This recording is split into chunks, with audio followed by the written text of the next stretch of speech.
भक्तों हो जाए सावधान, जिस घर में सदाबहार का पौधा लगा है वहां अकाल मृत्यु तक हो सकती है। जी हां, आप सही सुन रहे हैं। सदाबहार का पौधा दिखने में जितना सुंदर लगता है, उतना ही यह ऊर्जा के स्तर पर विनाशकारी माना गया है। जैसा कि पूज्य संत श्री प्रेमानंद जी महाराज कहा करते हैं, प्रकृति के हर पौधे में ऊर्जा का प्रवाह होता है। कुछ घर को संवारते हैं और कुछ घर की ऊर्जा को निगल जाते हैं। सदाबहार ऐसा ही पौधा है जो धन, स्वास्थ्य और आयु तीनों का ह्रास करता है। तो चलिए शुरू करते हैं आज का रहस्यमय ज्ञान, सदाबहार का पौधा।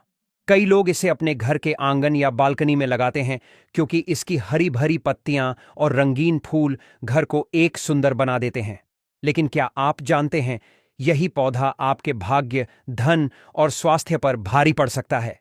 पूज्य संत श्री प्रेमानंद जी महाराज कहते हैं, जो चीज भगवान ने प्रकृति में रची है उसका अर्थ केवल सौंदर्य नहीं, ऊर्जा भी है। हर पौधा अपने साथ एक विशेष तरंग लेकर आता है, कुछ सकारात्मक, कुछ नकारात्मक। और सदाबहार का पौधा, जिसे कई लोग विंका या पेरिवंकल भी कहते हैं, इसमें मौजूद तरंगे शनि और राहु ग्रह से जुड़ी होती हैं। यह दोनों ग्रह जब किसी घर में सक्रिय होते हैं तो अशुभ परिणाम लेकर आते हैं। अचानक बीमारी, दुर्घटनाएं, व्यापार में हानि और कभी-कभी अकाल मृत्यु तक का संकेत। अब सवाल उठता है, क्या सच में एक पौधा इतना असर डाल सकता है?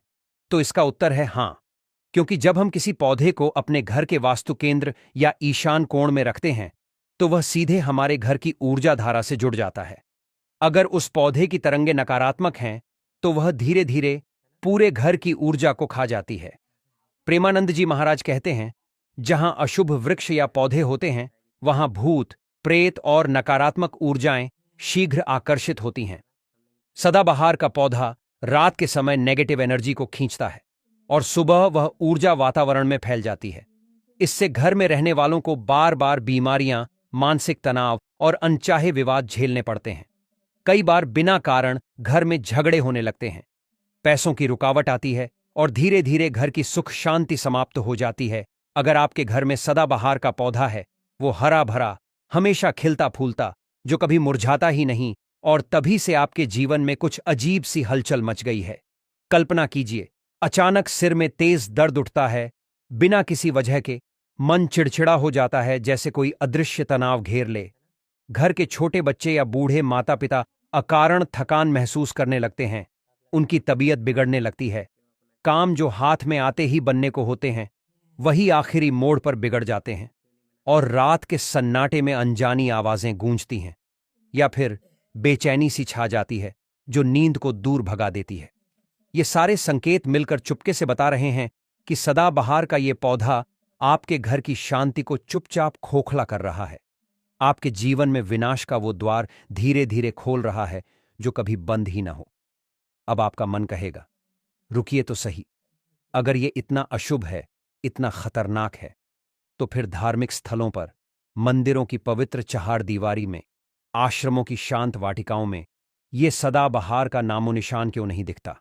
क्यों वो जगहें हमेशा शांति और दिव्य ऊर्जा से भरी रहती हैं? ये सवाल बिल्कुल जायज है और इसका जवाब छिपा है उन पवित्र स्थानों की आत्मा में। धर्मस्थल तो ऊर्जा के वो केंद्र होते हैं जहां हर चीज देवताओं की प्रसन्नता के लिए चुनी जाती है, जहां केवल वही पौधे बसते हैं जो भक्ति की ज्योति जलाते हैं, जैसे तुलसी का पवित्र पत्ता, बिल्वपत्र की सुगंध, केले का विशाल वृक्ष, आंवला की अमृत जैसी फल या दूर्वा की सरल हरियाली।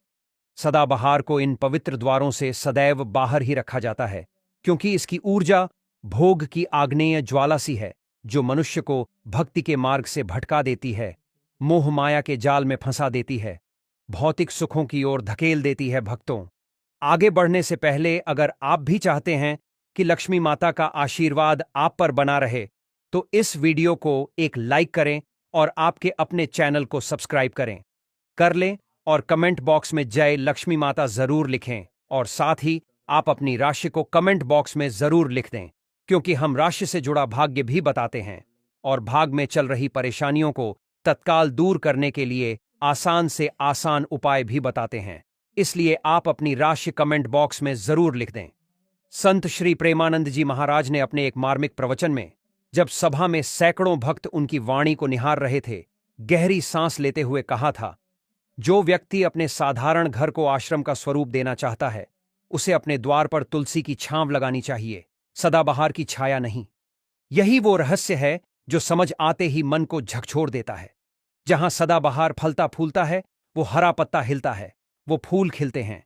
वहां धीरे धीरे भक्ति की धारा सूखने लगती है, श्रद्धा का दीपक मंद पड़ता जाता है, शांति की लहरें कहीं खो जाती हैं। घर के सदस्य बाहर से भले ही हंसते बोलते नजर आएं, लेकिन अंदर मन उदास हो जाता है, अस्थिर हो जाता है, जैसे कोई अदृश्य तूफान हवा में घूम रहा हो। ये ठीक वैसी ही अवस्था है जब जीवन में शनि की काली छाया या राहु का भ्रम फैलने लगता है।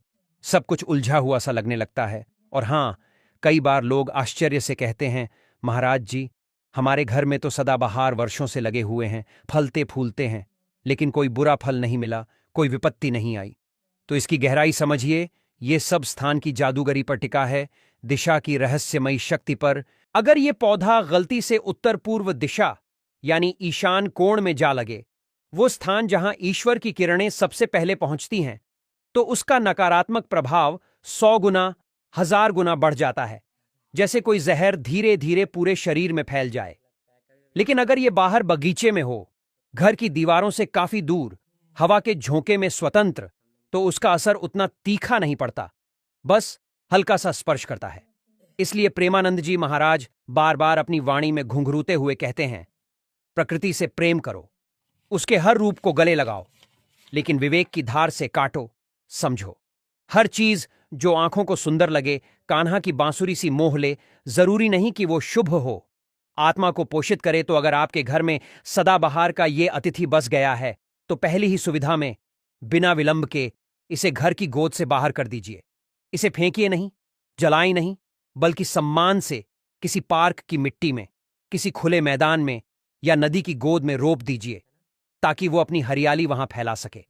घर के आंगन में, बालकनी की रेलिंग पर या गमले में इसे आश्रय देना आध्यात्मिक दृष्टि से बिल्कुल उचित नहीं। जैसे कोई विषैला सर्प घर के द्वार पर सो रहा हो। और एक छोटी सी लेकिन याद रखने लायक बात, अगर आप अपने घर की नकारात्मक ऊर्जा को हमेशा के लिए भगा देना चाहते हैं, तो तुलसी, शमी या आंवला का पौधा लगाइए। ये तीनों देवताओं की प्रिय छांव हैं, जो घर की आयु को लंबा खींचती हैं, आय को बहती नदी सी बनाती हैं और आनंद को चारों ओर बिखेर देती हैं। अब कल्पना कीजिए, अगर ये सदाबहार आपके घर में पहले से ही जड़ें जमा चुका है, तो इसका क्या करें? इसे कैसे विदा करें कि कोई अपशकुन न हो, और विदाई के बाद घर में सकारात्मक शक्ति कैसे लौट आए, वो दिव्य ज्योति कैसे फिर से जगमगा उठे? आज हम इसी रहस्य को एक एक परत खोलते हुए समझेंगे और संत श्री प्रेमानंद जी महाराज के कुछ ऐसे गहन उपदेश सुनेंगे जो मन को छू लें, आत्मा को जगाएं। सबसे पहला उपाय, सदाबहार को सम्मानपूर्वक विदा करना। याद रखिए, प्रकृति की हर सृष्टि में जीव की चेतना बसती है, हर पत्ता सांस लेता है, हर जड़ धड़कन रखती है। इसलिए इसे तोड़कर फेंकना या आग में झोंकना पाप के समान है। जैसा कि प्रेमानंद जी महाराज कहते हैं, जिससे नुकसान हुआ हो उसे भी प्रेम से, सम्मान से विदा करो, तभी उसकी छाया मिटती है, प्रभाव समाप्त होता है। सोमवार या शनिवार के दिन, जब सूर्य की पहली किरणें आकाश को रंग रही हों, सूर्योदय से ठीक पहले उठिए, स्नान कर लीजिए, स्वच्छ वस्त्र पहन लीजिए और भगवान श्री कृष्ण का स्मरण कीजिए, उनकी बांसुरी की तान सुनिए मन ही मन। फिर धीरे धीरे उस पौधे के पास पहुंचिए, हाथ जोड़कर विनम्र स्वर में कहिए, हे प्रकृति माता, यदि मुझसे अनजाने में कोई भूल हुई हो, कोई अज्ञानता का पाप किया हो, तो क्षमा करो। मैं आपको आपकी मूल गोद में, धरती माता की उर्वर मिट्टी में लौटा रहा हूं। अब सावधानी से, कोमलता से पौधे को जड़ सहित निकालिए और किसी खुले स्थान पर, नदी के किनारे या पार्क की मिट्टी में पुनः रोप दीजिए। फेंकना वर्जित है, जलाना महापाप। इस प्रक्रिया के बाद घर लौटकर मुख्य द्वार पर गंगा जल का अभिषेक कीजिए, छिड़काव कीजिए और धूप दीप जलाकर घर को घुमाइए। इससे नकारात्मक ऊर्जा स्वयं ही पिघलने लगती है, वायु शुद्ध हो जाती है, जैसे कोई जादू सा। दूसरा उपाय, तुलसी, शमी या आंवला का स्वागत करना। प्रेमानंद जी महाराज ने कहा है, जहां तुलसी की छांव है, वहां पाप के कदम भी नहीं रुकते, भाग जाते हैं। सदाबहार को विदा करने के बाद उसी स्थान पर, उसी मिट्टी में तुलसी का पौधा लगा दीजिए, जैसे कोई पुराना अतिथि नया मित्र लाए। अगर जगह विशाल है तो शमी या आंवला को भी जगह दीजिए। ये पौधे शुक्र की कोमलता, बृहस्पति की बुद्धि और सूर्य की तेज को मजबूत करते हैं, जिससे घर में सुख की बहार आ जाती है, सौभाग्य के द्वार खुल जाते हैं, समृद्धि की नदी बहने लगती है।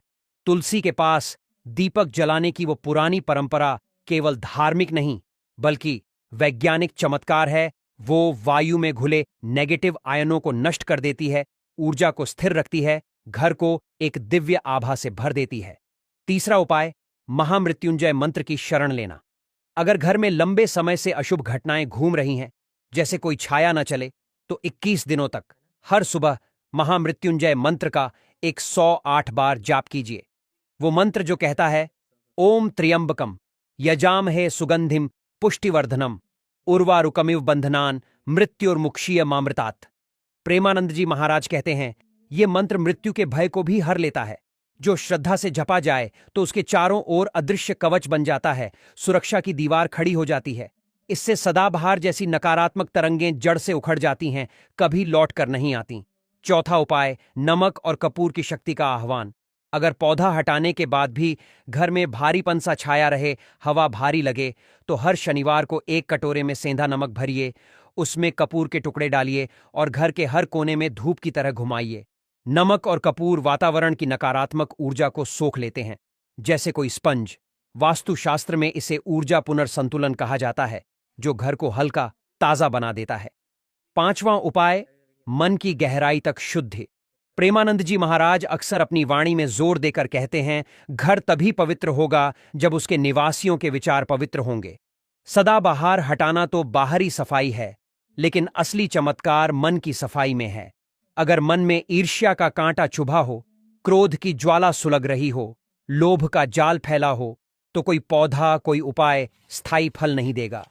इसलिए प्रतिदिन कुछ पल चुराकर भगवान श्री कृष्ण के नाम का जाप कीजिए।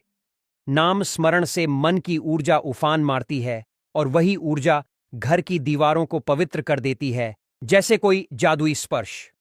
अब सुनिए एक पुरानी कथा जो त्रेता युग की है, जब राजा सत्यकेतु का राज्य फल फूल रहा था। वो राजा बहुत धर्मप्रिय था, दानवीर था, लेकिन अहंकार का भूत उसके सिर चढ़ा हुआ था। उसने अपने विशाल महल के चारों ओर एक स्वप्निल बाग बनवाया, जहां हर रंग के फूल खिलते थे, हर प्रकार के पौधे हवा में नाचते थे। एक दिन जब सूर्य की किरणें महल को सोने सा चमका रही थीं, एक महर्षि उसके दरबार में पहुंचे। चेहरा शांत लेकिन आंखें गंभीर।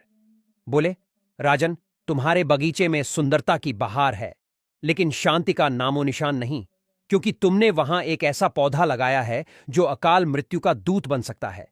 राजा हंस पड़ा, बोला, हे मुनिवर, एक साधारण पौधा कैसे मृत्यु ला सकता है? महर्षि ने गहरी नजर से देखा और कहा, यह सदाबहार है, इसमें अपूर्व शक्ति है, लेकिन ये देव ऊर्जाओं को ग्रहण नहीं करती, केवल भौतिक सौंदर्य का प्रतीक है। और जहां केवल सौंदर्य हो, बिना भक्ति के, वहां विनाश का साया पीछे नहीं रहता। राजा ने उनकी बात को हवा में उड़ा दिया, अनसुना कर दिया। लेकिन कुछ ही महीनों में जैसे कोई अभिशाप उतर आया। बेटे की तबीयत बिगड़ गई, धन की नदियां सूख गईं, महल में उदासी का कोहरा छा गया। महर्षि फिर लौटे, बोले, राजन, अब समझो कि जिसमें भगवान का वास न हो, वहां शांति कैसे टिकेगी? राजा का अहंकार पिघल गया। उसने तुरंत सदाबहार को हटवाया, गंगा जल से महल को शुद्ध किया, तुलसी लगाई, और कुछ ही दिनों में जैसे कोई चमत्कार, आनंद लौट आया, समृद्धि फिर खिल उठी। इस कथा से सीख मिलती है कि हर चीज जो आकर्षक लगे, सुंदर लगे, वो शुभ नहीं होती जरूरी। प्रकृति में कुछ वस्तुएं मोहित कर देती हैं, लेकिन ऊर्जा का संतुलन बिगाड़ देती है। सदाबहार का छिपा रहस्य वैज्ञानिक दृष्टि से भी उतना ही गहरा है। ये पौधा रात के अंधेरे में कार्बन डाइऑक्साइड उगलता है और इसकी कुछ किस्मों में विषैले तत्व छिपे रहते हैं। वास्तु के अनुसार ये उत्तर पूर्व दिशा की ऊर्जा को अवरुद्ध कर देता है, वो दिशा जो ईश्वर और समृद्धि का प्रतीक है। इसलिए जब ये घर में फलने लगता है तो ये संकेत है कि सकारात्मक शक्ति घट रही है, हवा में कुछ विषैला घुल रहा है। प्रेमानंद जी महाराज कहते हैं, जब घर की आभा मंद पड़ने लगे, चेहरों पर थकान छाने लगे, तो समझो नकारात्मकता ने चुपके से प्रवेश कर लिया है। यही कारण है कि जहां ये पौधा होता है वहां मन अशांत हो जाता है, विचार भटकने लगते हैं, परिवार के बंधन ढीले पड़ने लगते हैं। शास्त्रीय चेतावनी भी कम नहीं। गरुड़ पुराण में लिखा है, जो पौधा अशुभ तरंगों वाला हो उसे घर में स्थान देने वाला स्वयं अपने पुण्य को नष्ट करता है, जैसे कोई दीपक खुद को बुझा दे। इसलिए वास्तु और धर्मशास्त्र दोनों सदाबहार जैसे पौधों से दूरी की सलाह देते हैं। अगर कहीं आसपास ये हो गया है तो कम से कम मुख्य द्वार या ईशान कोण से दूर रखिए, ताकि उसकी छाया न पड़े। सदाबहार हटाने के बाद घर की नकारात्मकता को जड़ से मिटाने के लिए कौन से आध्यात्मिक उपाय अपनाएं, कैसे लंबी आयु, धन और ईश्वरीय कृपा को हमेशा घर में बसाए रखें। चलिए एक एक करके इनका वर्णन करते हैं, जैसे कोई मार्गदर्शक। पहला, गंगा जल से शुद्धिकरण का संकल्प। सदाबहार को विदा करने के बाद सबसे पहले पूरे घर में गंगा जल का छिड़काव कीजिए। गंगा जल कोई साधारण पानी नहीं, ये दिव्य कंपन का स्रोत है। संत श्री प्रेमानंद जी महाराज कहते हैं, जहां गंगा का नाम लिया जाता है वहां पाप और भय दोनों के पांव कांपने लगते हैं, भागने लगते हैं। सूर्यास्त से पहले मुख्य द्वार पर, पूजा घर में, रसोई के कोने में छिड़किए। इससे ऊर्जा शुद्ध हो जाती है, देवताओं का वास बढ़ जाता है।